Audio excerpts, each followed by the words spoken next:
parang hindi na rin niya kaya no? Kaya kung ako sa'yo, Mayor Magalong, mag-stay ka na lang sa Baguio at atupagin mo kung ano yung binigay sa yung trabaho ng taong bayan dyan. Hindi yung paggala-gala ka para kang putong lupa na hindi mapakali. Di ba, mga kababayan? Ayan sinasabi natin. Tapos pag kayo nasita, galit na galit kayo. Public servant kayo Supposed to be dapat nagtatrabaho kayo kagaya ni Pangulo.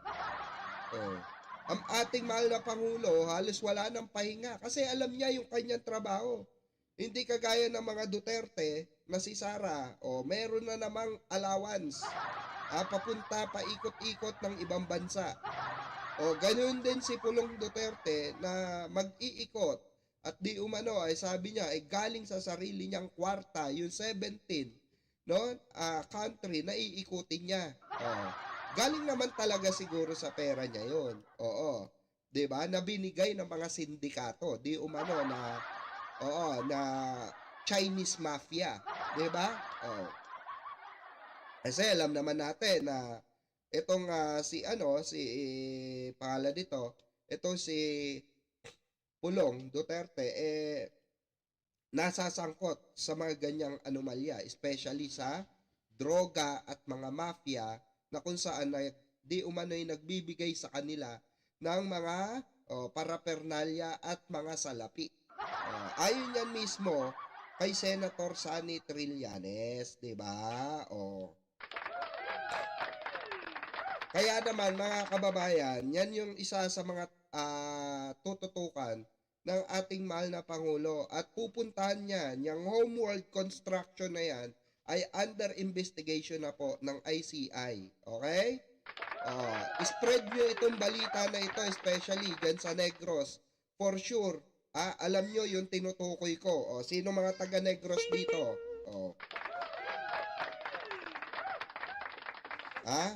Antabayanan nyo po yung update natin dyan regarding po dyan sa sumisip-sip sa ating First Lady at yumayakap pa na parang feeling close siya. Pero ang totoo, bata sila ni Duterte at sila ay di umano ay nagpi-finance saan po? Sa mga maisog. Sana maimbestigahan ng Kamara ito, maimbestigahan ng Blue Ribbon Committee itong Homeworld Construction Corporation, mga kababayan. Milyon pa rin ang usapan dito, hindi 100,000 lang. Pera pa rin po ng taong bayan yan, okay? So ito mga kababayan, mapunta na ba po tayo dito sa usapin? Ng tapatan. Tapatan po with Senator Sonny Trillanes at dito po kay Yusek Castro.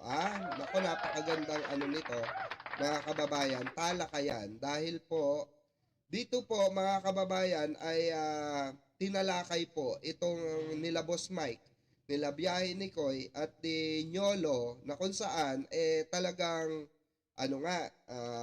matindi yung usapin ng pagkakatago nito ni Bato at itong pagkakahuli sa mga diskaya at sa mga whistleblower pa di umano dahil nasasangkot nga itong si mag-asawa Diskaya na promotor.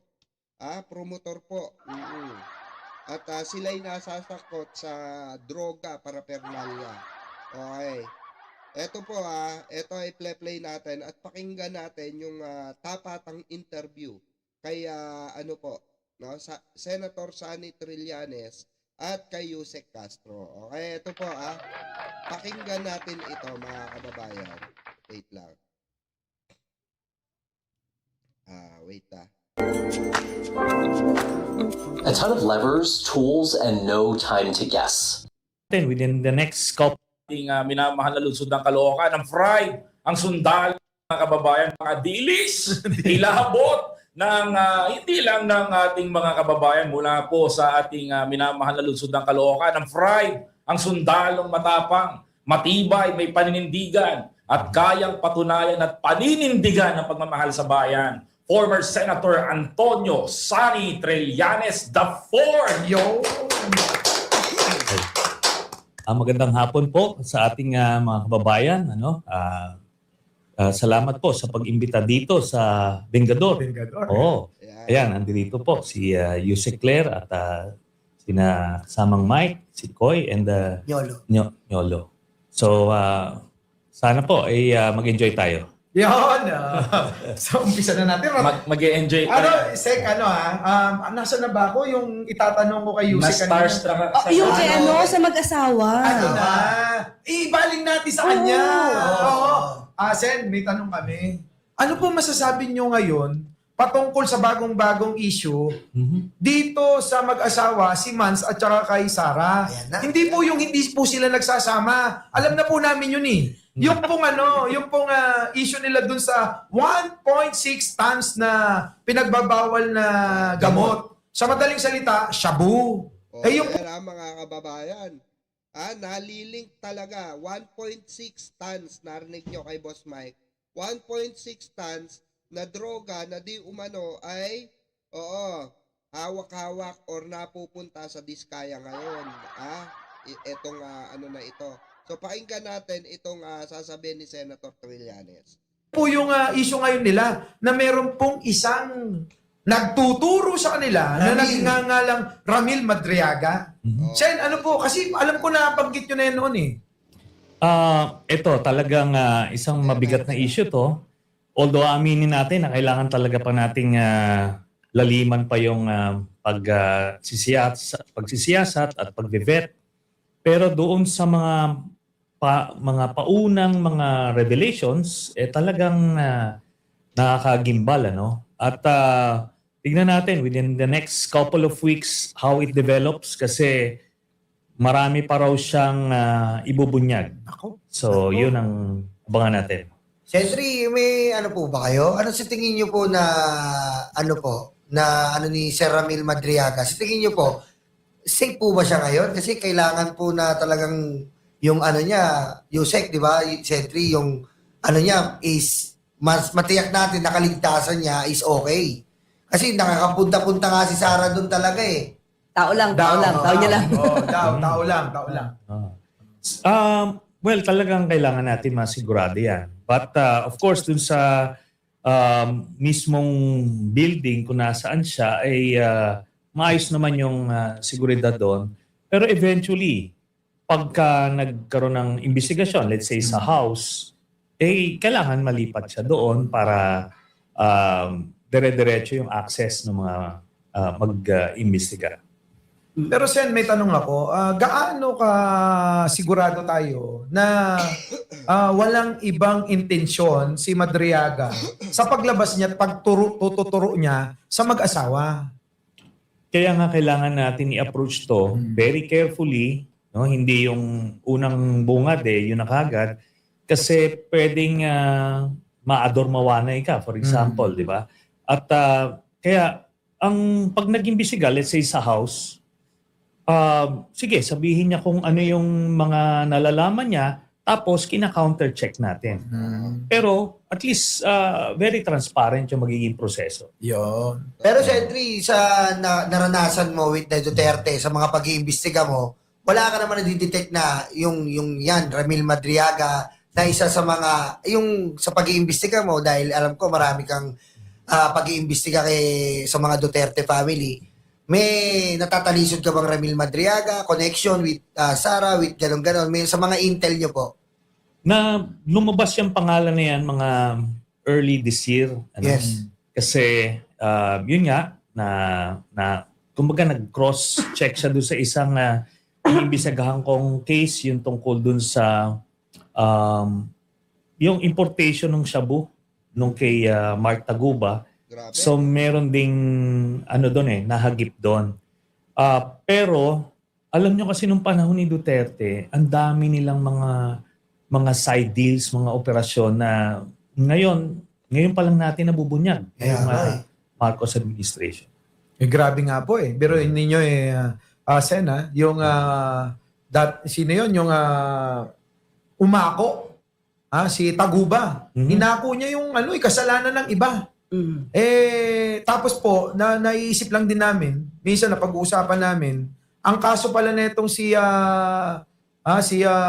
Kuyang Ramil na Madriaga, ito nga ang nagtuturo sa Kidnapping. mag-asawa, kidnapping.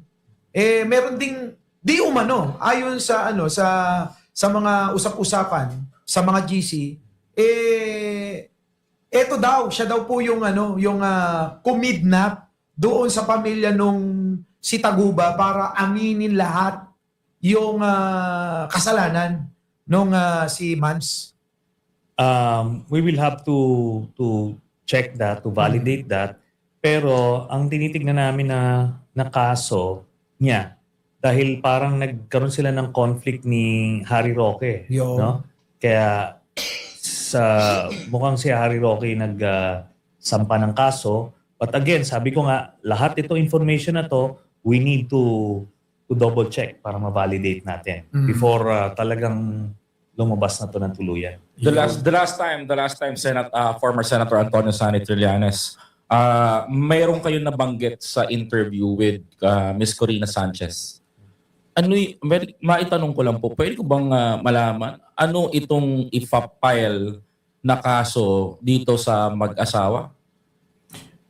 Actually, may ipa-file bukas. Bukas? No? Bukas mismo sa Office of the Ombudsman ng mga civil society leaders at church members against kay VP Sara. No? This is a plunder case in relation to the confidential funds. So dito, pagka lumabas ito at pag gumulong ito, magkakaroon na ng access yung ombudsman doon sa mga bank accounts ng mag-asawang Mans Carpio at Madaming Sara. Pilipino ngayon ang talagang interesado, former senator. Kasi gusto malaman ng taong bayan the last time. Umabot pa sa punto na gusto ka nang hampasin ni former President Duterte sa Kamara noon. Talagang gusto ka niyang yariin doon sa pagkakataon niya. Sabi niya nga talagang gigil na gigil kasi pag pinag-uusapan yung speaking of bank account, Sen, ano nga ba talaga ang laman nito? Para maintindihan ng taong bayan. Okay. Remember, nung hearing na yun sa House, hindi lang si Duterte yung nandoon, ano? Si Sara din nandoon sa likod. Correct. Nung in-explain ko yung mga accounts nilang pamilya, she was sitting there quietly. Walang komentaryo ito after the hearing. Talagang nilinok niya yung mga na-present ko doon kasi alam nilang tama. So, ano yung nandoon? Na-discover natin itong joint account ni Digong at nito ni Sara ay nung last year niya ng 2015 bago siya maging presidente, 2014 to 2015, nag-withdraw ito, continuous withdrawals na umaabot sa 600 plus million pesos. At puro withdrawals So ibig sabihin nun, yung pera niya should be more than 600 million kasi wala namang pumapasok na deposit. Tapos, isa aspeto yon. Then, ang mabigat dito, yung nakita namin na merong dividendo sa isang drug lord na partner ni Michael Yang, ito si Sammy Uy, every 6 months, nagde-deposit siya doon sa tatlong magkakapatid, Si Baste, Pulong, Sara, Hanilet, so even kay Digong, nagde-deposit na sabay-sabay every 6 months. Simula ito, I think 2012 hanggang 2011 to 2013, thereabouts.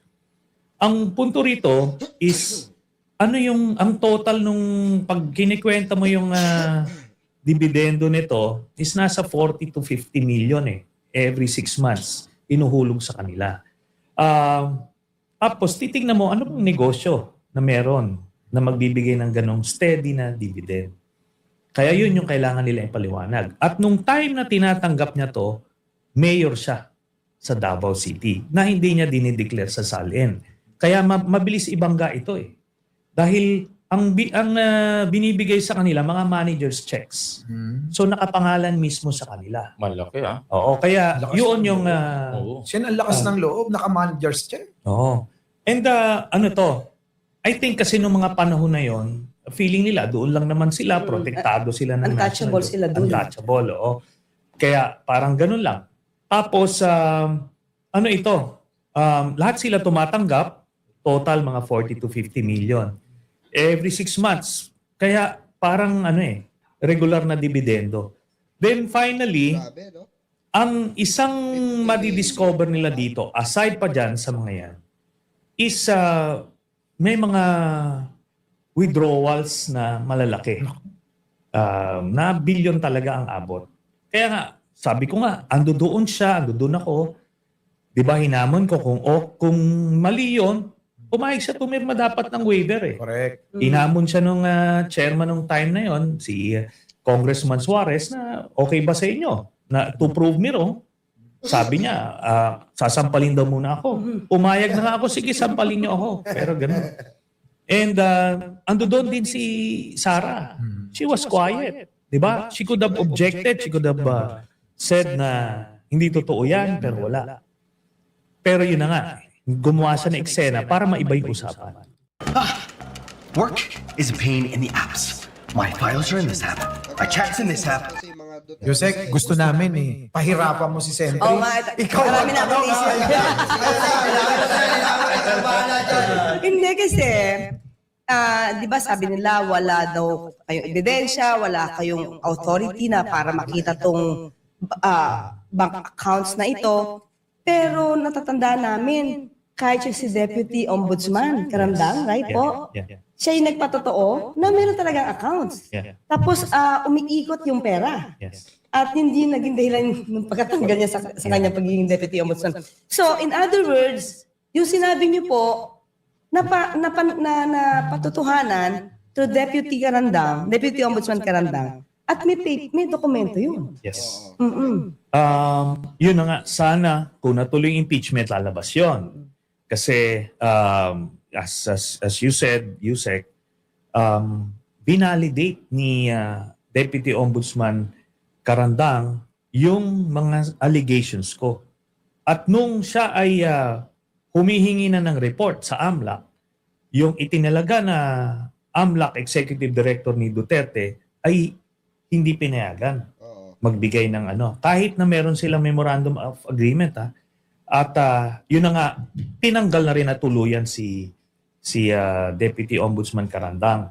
Kaya nga ngayon, since bago na yung ombudsman, bago na rin yung executive director ng AMLAC, magkaka-expect tayo ng cooperation between them. Yun. Tamang Yun ang difference. pag-iimbestiga. Yes. Mm. So, Sentry, kasi kanina pinag-usapan namin na parang yung pakikipag-away ng Vice Presidente kay Pangulo sa start, drama, planado.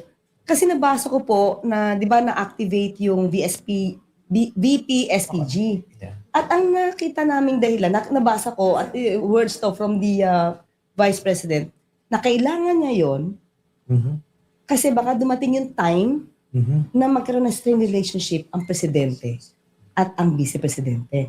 As early as June 2022, kapapanalo pa lang po.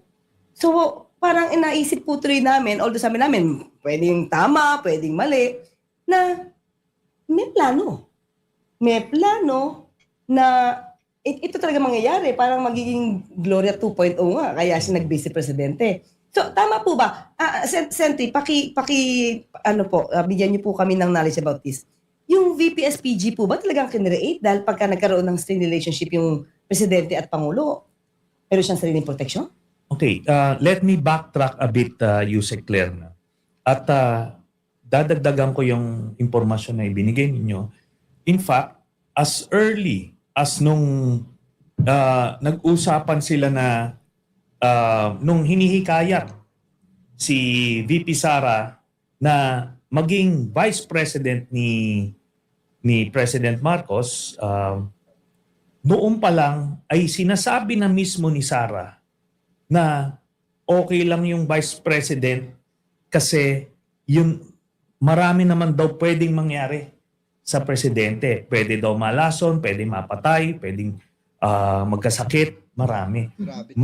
Nagbigay na siya ng Duterte, no? insinuation hints, oo, ng oo. ganon. At yun na nga mismo ang plano. So, una, bago yung sa VPSG na yan, hiniling niya kay President Marcos na siya ang maging Secretary of National Defense. Oo. Kasi precisely gusto niyang hawakan yon para kung kailangan niya ng patalsikin si President Marcos, nasa kanya na yung pwersa. So in addition sa VPSG, meron pa siyang National Defense. Kaso nga, buti na lang, siyempre, nakutuban din niya ni President Marcos, kaya hindi sa kanya ibinigay yung DND at nilagay siya sa DepEd.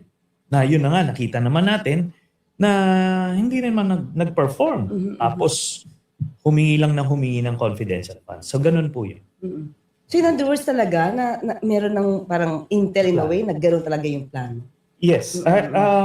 Nung pinag-aaralan namin to, inibisigahan namin ito, ang unang galaw nila na patalsikin si President Marcos happened as early as January of 2023. Mga 6 months, 7 months after Grabe talaga nag-assume. ni Senator Trillanes. Nung mga panahon na yon, hindi pa naniniwala si President Marcos na siya ay nais patalsikin. No? Until nangyari yung May of 2023, yung nagulat na lang tayo, di ba, nung dinemote si Gloria. Tapos, Correct. the following day, galit na galit si VP Sara na tinawag na tambaluslos si Speaker. So, doon pala, naisa nilang mapatalsik si President Marcos via impeachment. So, si Gloria, that time, GMA, nais patalsikin na Speaker si Speaker Romualdez para siya yung uupo, tapos magpa-file sila na impeachment. So, doon pa lang nila lumiwanag na talagang may plano. Kaya after that, puro paninira na kay Pangulo Marcos Jr. kasama na yung mga issue, kung ano na ng mga issues binigay nila. Yun na. Sunod-sunod na yun. Kababayan, Gumalaw sila ulit noong October of wait 2023. lang ha. Iko-connecta natin to kanina doon sa una nating pinag-usapan. Yung may-ari po or nagmamay-ari nung di umano'y ghost project sa Negros, sila po di umano ang nagpopondo po sa Maisog. Nakonektado rin sa pinag-uusapan dito po sa usapin ng mga koneksyon ng mga Duterte. O, 'di ba lumalabas na lahat ito ay konektado sa mga Duterte, mga kababayan. O, tuloy natin. Go ahead, Sentry. O, at least marami tayo natututunan at maraming na-highlight sa atin na mga ganitong usapin. Dahil kilala natin si Senator Trillanes na talagang ibang klase ang intelligence nito. Okay? December of 2023, tapos yung Maisog, tapos yun na yung Jonathan Morales, yung sunod-sunod yun. Then ito na, yung latest, itong pagkilo sila noong November. Grabe, no? Grabe. Sentry, sa tingin niyo po, yung kababanggit niyo lang, ba't kaya feel niyo, ba't hindi nagtagumpay talaga yung mga malalaking destabilization nila ngayon na malalaking tao na talaga ang kinuha nila para with Saldico, with Singson. Ano pong Sinama masasabi pa niyo? kamo yung kapatid, si Si kamukha ni Norman Mangusin. si Mangga, si Aimee. Ano pong masasabi niyo? Siguro, various factors. Unang-una, in-overestimate nila Duterte yung kanilang impluensya sa military. Ang pakiramdam nila noon, lalo na nung nandito pa si Digong, na one click lang daw pag sinabi ni Duterte na sama kayo sa akin, umaklas kayo, aaklas.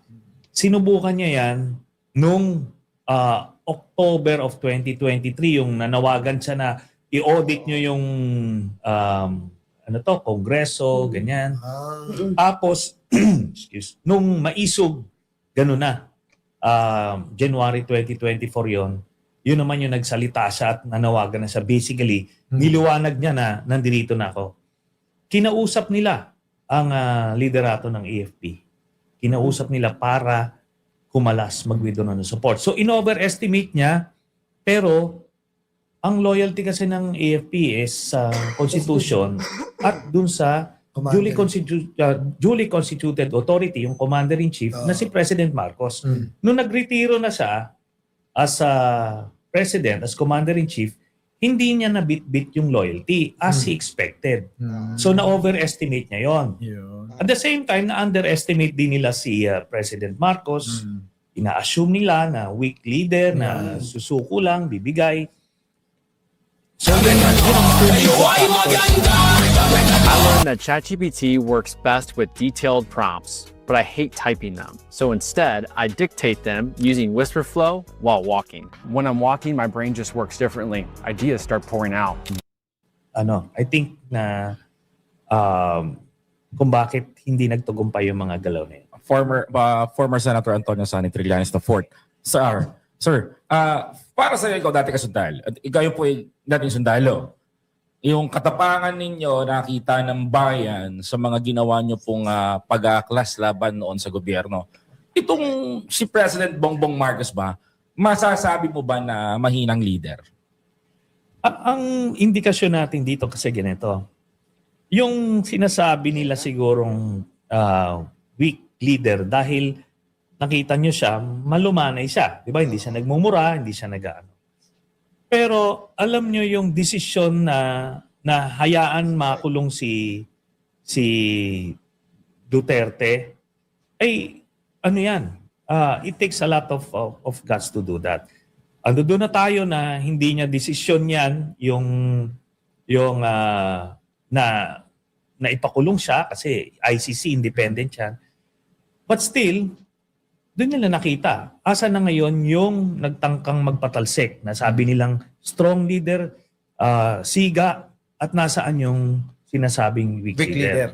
So, tignan natin yung actions more than the words. Di ba? Isa, pamura-mura. Di ba? O tapos nung hinarap na sa ICC, medyo di ba? Nawala na yung tapang. Yun. Ngayon, ito rin yung sina Bato at kung sino-sino pa, matapang lang pagka Mamaya Sen, puntahan natin si Bato. May tanong ako Ito'y medyo nalito lang ako. Ang mga DDS kasi sinisisi si Pangulong Bongbong. Samantalang kayo yung aminado na nagpakulong kay Digong. Bakit po ba ganun? Diba kayo umamin at noon pa man marami nang nagsasabi na ipapakitang ebidensya na hahabulin nyo siya, sila kasama si Bato, Bongo, Sara at iba pa. Pero bakit si Pangulong Bongbong po yung sinisisi nila? Kailangan kasi nilang bigyan ng rason para magalit yung mga Duterte base kay President Marcos. O kaya nga nasabi mo, final namin to 2017 pa, gumulong ito. Hindi naman ito parang sinabi ni President Marcos na mag-issue kayo ng warrant kay Hindi ganoon. Kusang nag-issue ng warrant yung ICC base sa ebidensya na kalap nila at dahil doon, dinaan sa Interpol. Ano gagawin ni President Marcos? Ayan maliwanag mga didilis. Pinapaliwanag na sa inyo pero bulag pa rin kayo sa katotohanan. Kasi ang totoo mga kababayan, ang mga Duterte takot talaga kay Trillanes. Yan ang katotohanan mga kababayan. Hindi nila kaya pataubin ang isang Trillanes. Nag-iisa, the living legend, Sani Antonio Trillanes IV, mga kababayan. Harborin siya. Papatalsikin nga siya Kumbaga magde-defy ng international agreement. International agreement yan. Yung with the Interpol. Pagka merong na-issue ng red notice, tutulungan mo. Kasi tayo, tinutulungan. Ganun lang naman kasimple yon. Kaso nga, syempre, kailangan palabasin ng mga maka-Duterte na na para magalit, kagalitan. Pero ang sinasabi natin dito is yung strength or weakness ng isang presidente ay hindi mo nakikita yan sa demeanor. Yung pananalita, yung kung malumanay o hindi, o ito isa, pag mura ng mura, di ba? Ay simple din lang naman. Yung kay Duterte, yung sinabi niyang strong leader siya pero ginamit niya sa masama Di ba? Inabuso niya. Kung ang ginamit niya, yung kapangyarihan niya, yung kasigaan niya na yon, ginamit niya maghabol ng mga kurakot. Di sana wala. Habulin yung mga drug lord na tunay, kagaya nila Michael Yap. Di sana wala. Kaso nga, kasabwat siya eh. Kasi doon sa pangungurakot, kagrupo niya itong mga ito. Tsaka ano dito, no, Sentry, no? Ang nangyayari po kasi dito, yan yung kanilang naratibo. Parang nga tama kayo, magalit ang taong bayan kay Pangulo. Samantalang sabi nyo nga, 2017 pa ito na isampa. Correct. Ang hindi nila tinetake up, yung mga kamag-anak ng pinatay. Yo. Hindi ko sabing namatay, pinatay. Correct. Di ba? Pilipino yun eh. Nga po. Hindi naman foreigner yun. Opo. Yung mga nabiktima. Tama. Pero ang tutok nila para maging kaawa-awa ang dating ni dating Pangulong Duterte. Kawawa siya. May edad siya. Dinala niya pa sa ibang bansa. Ang hindi nila tinitignan at hindi nila talaga tinututukan, paano yung pinatay nang walang kalaban-laban. Correct. Walang due process. Tama. Walang ano. At talagang pinlano at may dagdag lang tayo. At dadagdag ko na rin, Sentry, alam ito ni Mayor Magalong. Nagmamagano! Di ba ano siya dati? Ano siya na Oversight Committee Head. Oh. Natumbok ni... Yan yung sinasabi natin. Oo, sangay-sangay na lumalabas na ang katotohanan ng mga ng mga agenda nitong mga busabos ng lipunan. Etong mga tampalasan ng lipunan, mga kababayan. Kaya ito ay matibay na matibay na usapin ito regarding sa mga sabwatan. Tuloy natin yung sinasabi ni Yossi Claire. Ayan. Hindi ordinaryo yung kanyang function, yung kanyang posisyon. At inamin niya na kinausap niya yung mga generals sa isang command conference. Pinapagalitan daw niya. At pinagsabihan din daw niya at the time, General Bato de la Rosa. Kumbaga pinapalam niya, mali yan. Kasi nakita daw niya na may mga sa listahan na talagang pinatay lang. Ang tanong ko, Sentry, kayo naman magkaibigan ni Mayor Magalong. Magkaibigan po kayo, Sen, ha? Diba? May dinimanda ba siya? May nireklamo ba siya na mga generals na napatunayan naman niya na talagang lumabag sa batas? May record ba tayo? Ito po yan. No?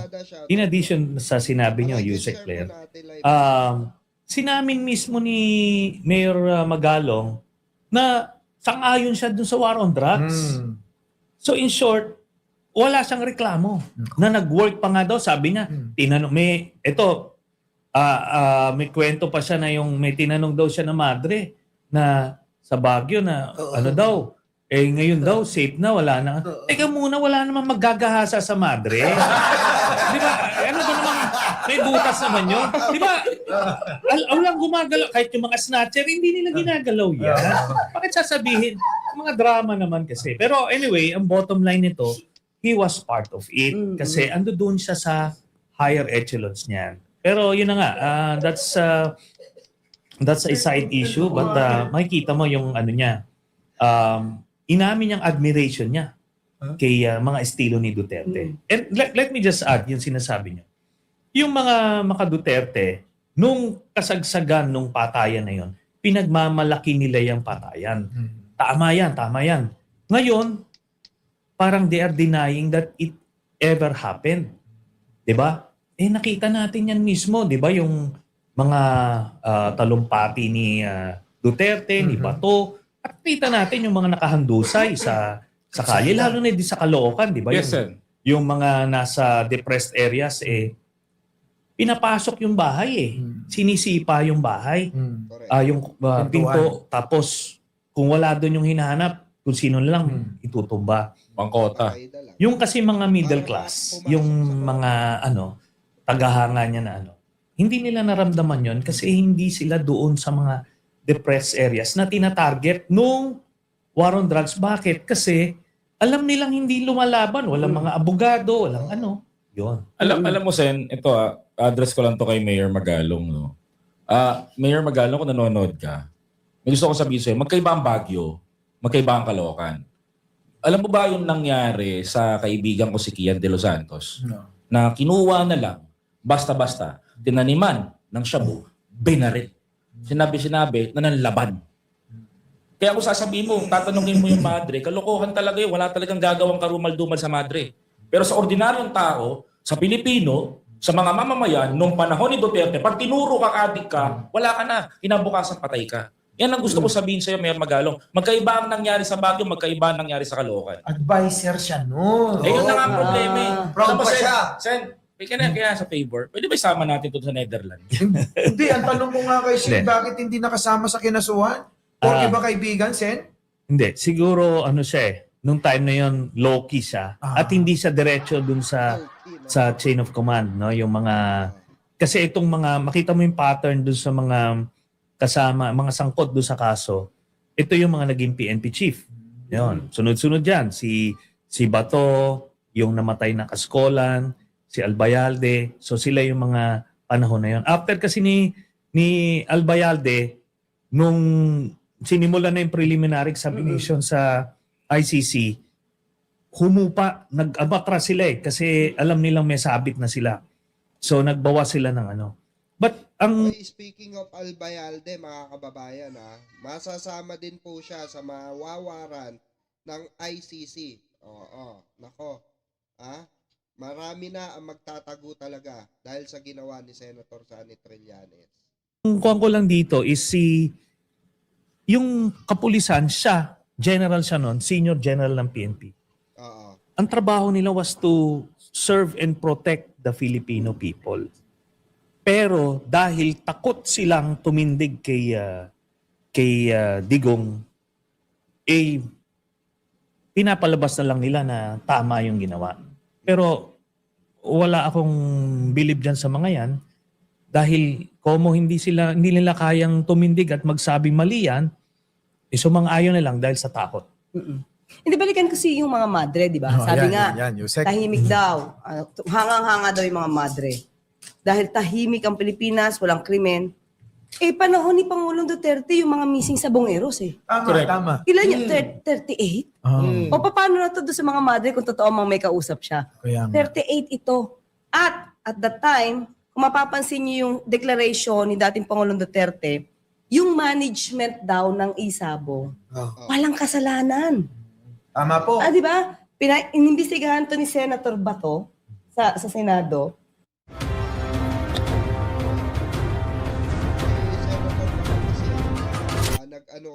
Hocus Nung na-call out yata siya ni Gretchen Barreto tungkol sa mamahalin niyang Sa relo. patek po, sa patek na relo. relo. Sabi niya, sino nagbigay niyan? Di ba? Wala. Natapos yung investigasyon sa missing sa Bongeros. Pero binuhay at the time ni SOJ Boying Rimulya at talagang inaral para magkaroon ng hustisya. Yun na. Let me just add dyan, Yusek Claire. Makita nyo yung Isabong na ito ang daming nalulong sa sugal nung mga panahon na yon, pandemic, gano'n. Bilyon ang hinahakot nila atong ang grupo niya nung time na yon per day. Bakit hinayaan ni Digong yon? Kasi may entrego sa kanya. Meron sa kanila entrego, niyaan. Ngayon, nung nagkakagulo-gulo na, nag-aaway-away na yung mga gambling lords kung sino yung magmamonopolize noon. Doon niya pinahinto, mga May na ito of 2022, pinahinto niya kasi bagong papasok na itong Marcos administration. And immediately, pinagbawal ni President Marcos yan. Alam niyo, maraming OFW, karamihan ng mga DDS, daming nalulong dyan sa Isabong na yan. Mga sundalo, mga pulis. Kaya ngayon, During pandemic century, ang dami kong mga kababata, kumpare, kumare. Kasi pandemic yan eh. Pandemic talaga pumutok ang Isabong, mga kababayan. yung nahinto yan, ang laking ginhawa sa mga nanay, mga asawa ng mga nalulong. Kasi kahit papaano na dahan-dahan nakaka-recover sila. So, si Duterte, ang kumikita sila nung panahon na yan. Saka inamin po ito, Sentry, inamin mismo ni dating Pangulong Duterte na kinausap niya si Atong Ang. Tinatawag niya. Pinatawag Oo, niya. tama. Tinatawag niya, sabi niya, ikaw yung marami kang illegal na activities. Ikaw yung number 1 na gambler sa Davao. Oo. Davao, sir. Ibig sabihin, di ba kalok ba? Ayaw mo Oo. ayaw ng illegal sa Davao, but number 1 yan sa Davao. Tapos, magpalisensya ka. Oo. So, instead na, i-condemn. Parang lagutin. Kinuha niya pang parang consultant eh. Oo. Parang consultant dahil sa gambling. So, Sabi. walang pagkakaiba yan kay Michael Yang. Yusek. Alam mo, parang Baka napaisip kaya- ako na ngayon eh. Oo. Sa totoo lang, Yusek. The last time nanood ako sa isang podcast ng anak ni Digong eh. Maganda daw ang pogo, maganda daw ang sugal, malaki daw ang pinasok sa Pilipinas ito. Pinagmalaki pa. Malaki ang pinasok sa bulsa nila. Bulsa Kasi, di ba sila Harry Roque, yan, dami yan. Pumasok billion sa kanila. Kaya nga sana, sa mga sumusuporta sa kanya na hindi pa kulto yung level, ito maliwanag ito, yung mga ebidensya na ito. Lahat yung mga illegal, mga drug lord, gambling lord, ando doon sa hanay nila eh. Protektado nung panahon ni Duterte. Correct. Yun. So, Sen, parang tama yung lagi kong sinasabi na lahat ng mga illegal nung panahon ni Digong pinagkakitaan nila. Oo. No? Lahat ng Yun. illegal pinagkakitaan ni Digong eh. Yeah. Na hindi alam na maraming mga tao, lalong-lalo na yung mga triple B. Alam niyo ba yung triple B? Ano yun? Wag na baka kasi magkaroon ng issue. Pero usong-uso yun, triple B. Search nyo na lang sa mga nanonood. Pero kasi, Sen, kung ganun na lahat na lang ng mga may illegal, si Atong Ang, si Michael Yang, at yung iba pa na mga Sami Uy. Yeah. Sami Uy, diba? Kenneth Dong, Si Tebes. o Tevez. Lahat. So, parang lahat ng may mga illegal, kailangan share ako dyan. Parang ganun eh, no? Parang Sanay may- na sanay ang mga Parang- Duterte sa illegal. Parang mafia nga, Mafia. para sindikato. At ito, sila kumita. Ito ngayon, marami kaming kinakalap na impormasyon. Saka na lang natin ilabas sa next year na siguro. Pasko muna tayo. Pero ang punto is, itong mga supporters ni Duterte, anong inili sa sarili nila? Umasenso ba yung buhay nila nung panahon na yun? Nasaan sila nakatira noon? Nasaan sila nakatara nung natapos yung term? Shoutout Mama Nita Bido. Di ba? Kasi, pero tanungin nyo sila ano ngayon, yung mga sindikato ni Duterte kung ano na yung itsura ng buhay nila. Sila ang umasenso, pero sila naiwan pa rin. Yung Sentry, dumako naman po tayo dito sa nagtatagong kalbo. Sino yun? Yung senador na absent. Ano pong masasabi nyo, Sentry, dito sa ginagawa ni Kalbo, ni Bato, na nagtatago Bato. po siya? Akala ko ba, sabi sa inyo, Mick Madi. Sabi sa inyo na. Come on, Mr. Trillanes! ICC ka ng ICC! Sige! Mag-nak-nak ka ng nak-nak! Sumama ka pa magpusas! Mick Madi. Meet my day. Make my day! Ayan. Sen, Sen, anong masasabi nyo ron? Kasi Okay. talagang Kasi kayo nagbabayan makakasagot yan, Sen eh. Ito yung sitwasyon dyan. Nagtataka siya. Meron ba talagang warrant O wala. o wala? Di ba? O kasi, pag tatanungin mo yung mga ahensya ng gobyerno ngayon, walang warrant. Ngayon, bakit ka nagtatago? Di ba? Ang problema niya ngayon dito, siguro ngayon isang buwan, bigyan lang natin ng ilang pang panahon, may magpa-file ng ethics case sa kanya.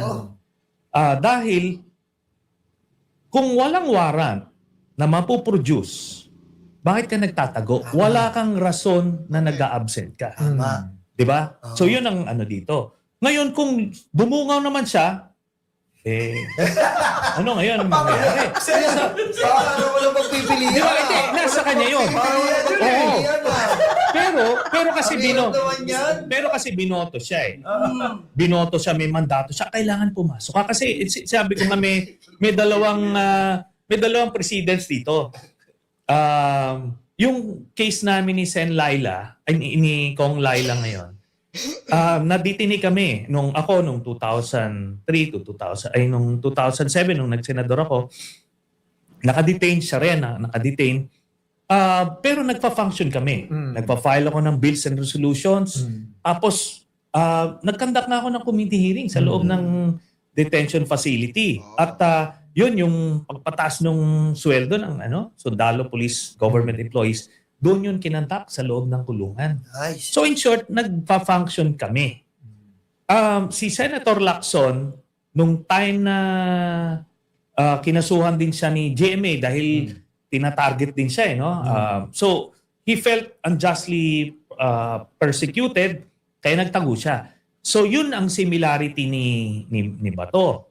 After 9 months na nagtatago si Senator Lacson, kinandado yung opisina niya.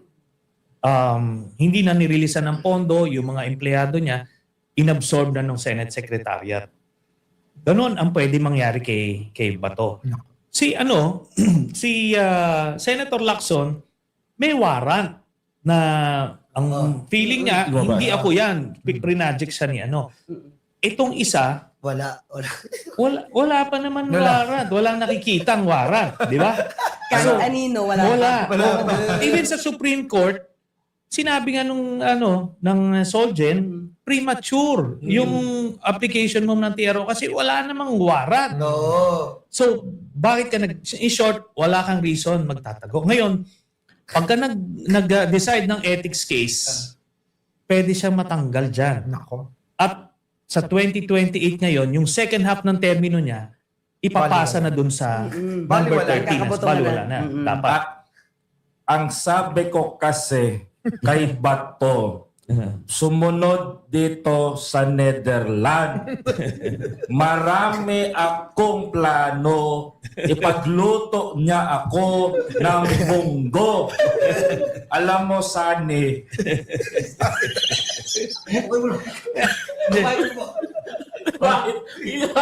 sabi ay tuloy ko. Alam mo, Sani, believe talaga ako sa'yo.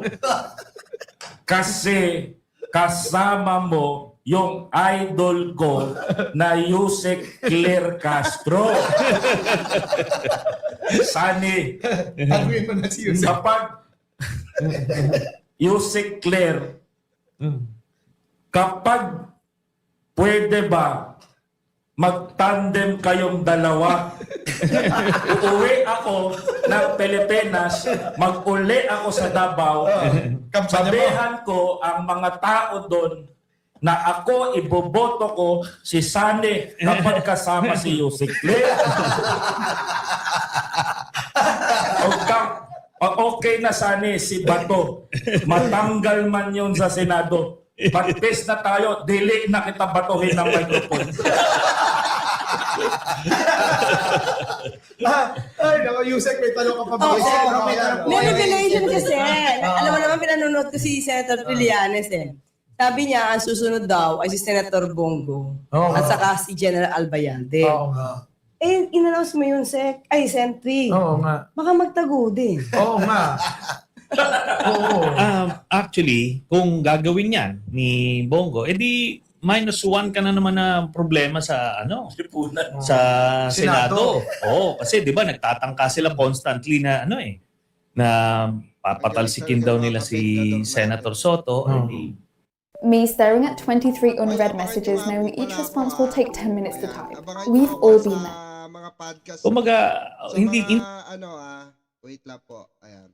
Sa mga viewers natin, abangan nyo po ako sa mga podcast namin ni Biyahe ni Koy sa kanyang channel. Okay? Lumalabas din po ako dyan. At meron din po akong schedule na mga live streaming ko dyan po sa Bengador. Ayan. Maraming salamat mga kababayan. Ayan. Okay, ito, tuloy na natin ito. Tuloy na. Hindi kawalan. No? Hindi kawalan. Pero, itong dun sa kaso nila, sabi ko nga, it may develop into up to the issuance of a warrant. Pero it's up to the ICC to do that. Pwede silang suddenly huminto sila after Bongo o pwede na ituloy. Pero meron silang ibang mga nalistang mga sangkot. Yun nga na-mention ko doon sa aking post. Sen, di paano yan nalalapit na, di ba? Yusek, nalalapit na rin yung may nag-file na ng bagong impeachment na nagpaplano na i-file sa February. Paano yan? Wala na silang bilang. Wala na si Bato. Tapos mawawala pa si Bongo. At yung iba, parang magbabakasyon pa sa ibang bansa. Hindi. Pinayagan ba si Senator Jinggoy? Magbabakas nyo sa Zelda. Baka yung nag-around the world, ang 2 months, si Pulong. Hindi, yung Yes, yung maboboto, Ah. napapabor dapat kay Sara para hindi hadlangan yung pagkaka-impeach niya. Kasi si Bongo, si Bato, wala na Parang wala na silang kulang na. Sa madaling salita, kulang na sila ng bilang para depensahan yung impeachment impeachment complaint labang kay Sara Duterte. Maganda yon para sa sambayanan. Pero ito yan.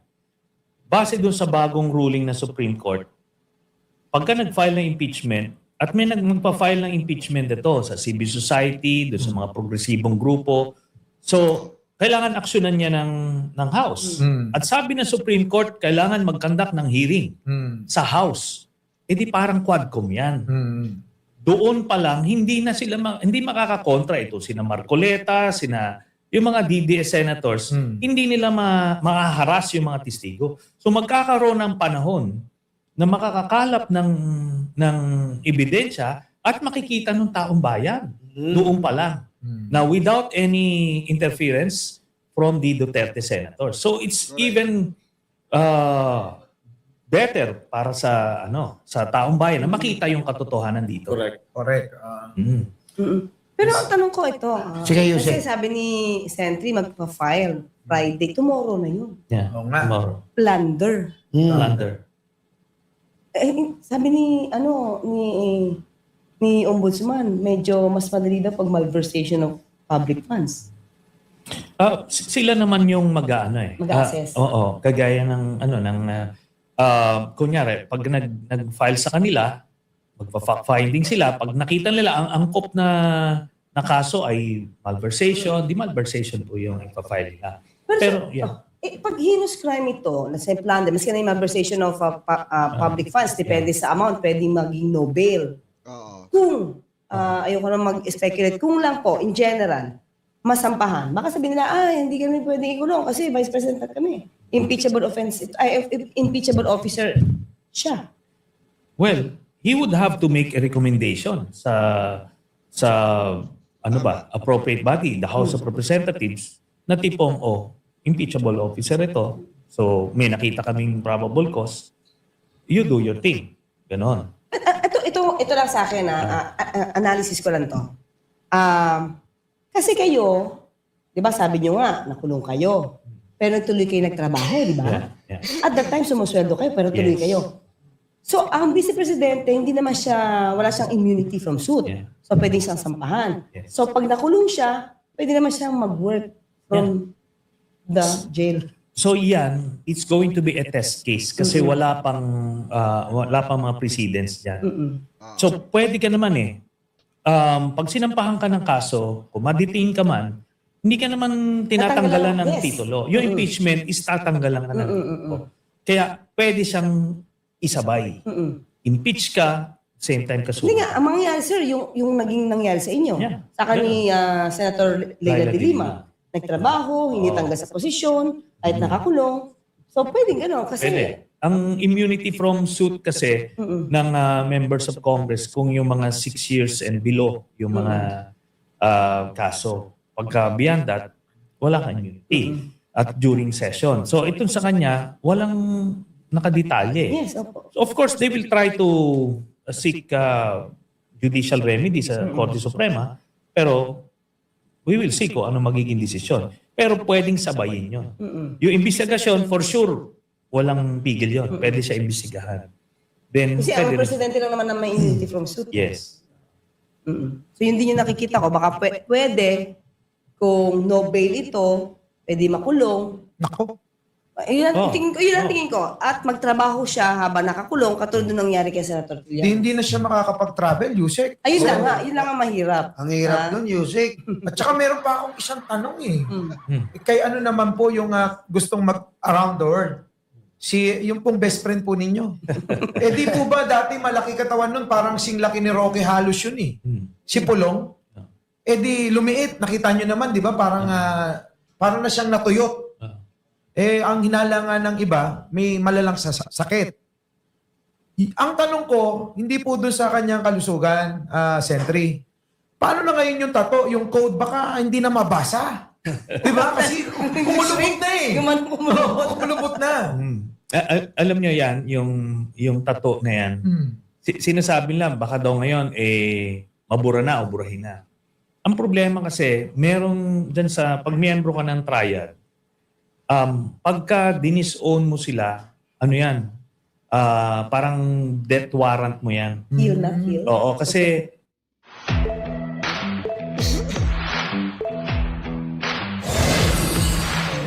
hindi ka pwedeng kumalas.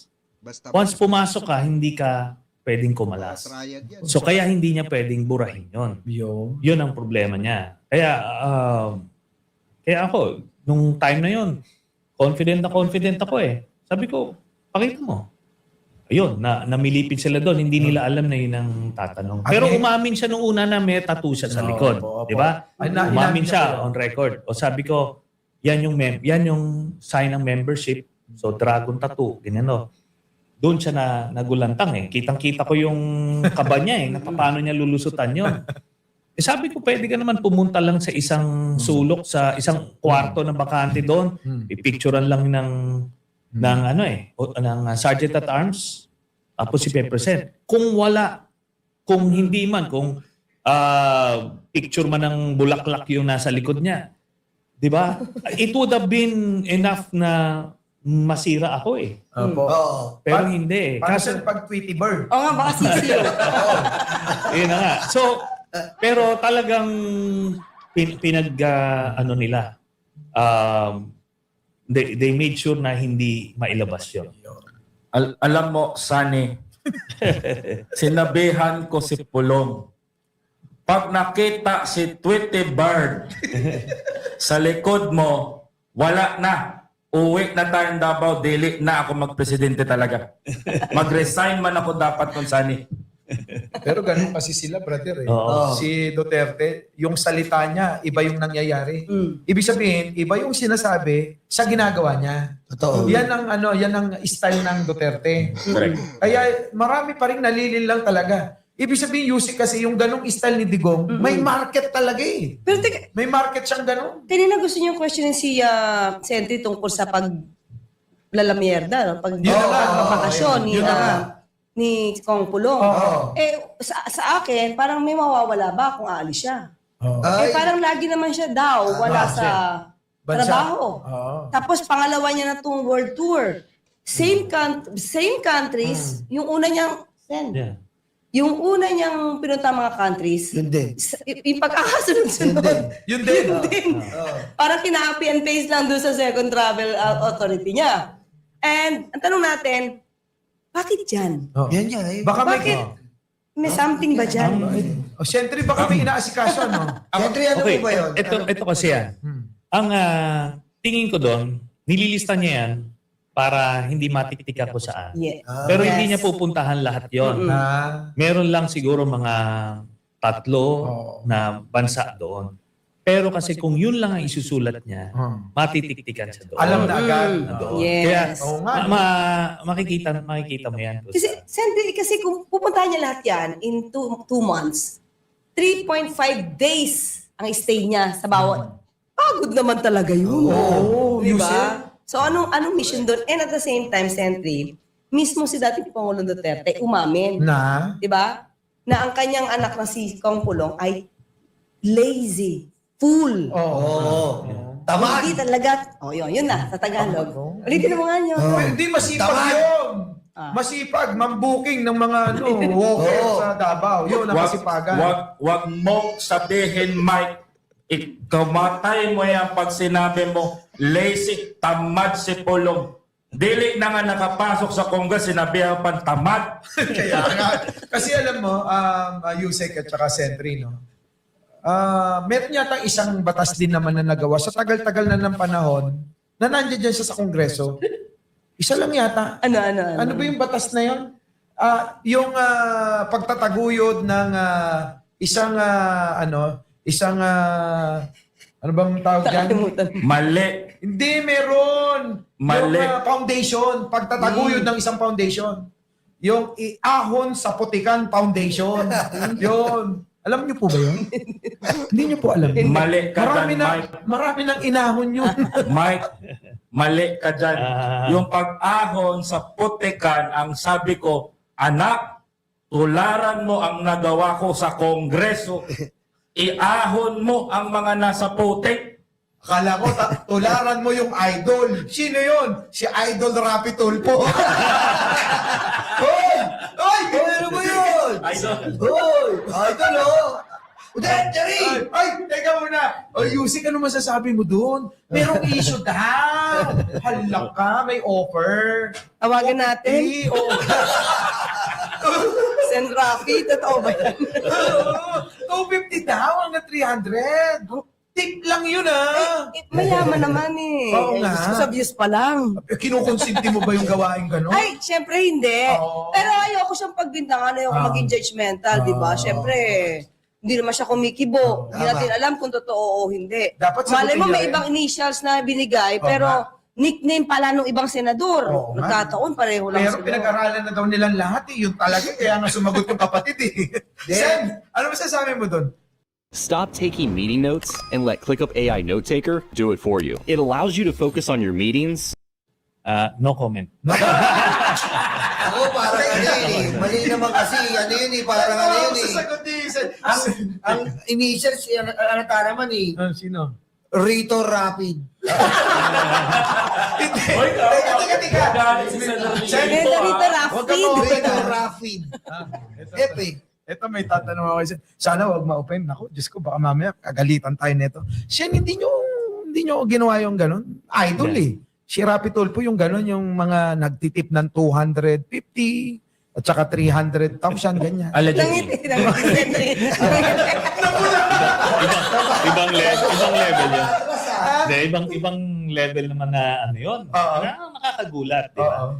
Sabi ko nga, nung kabataan natin, hindi naman tayo santo, no? Pero nakakagulat lang na ganun kalalaki. Oh. Di ba na ano?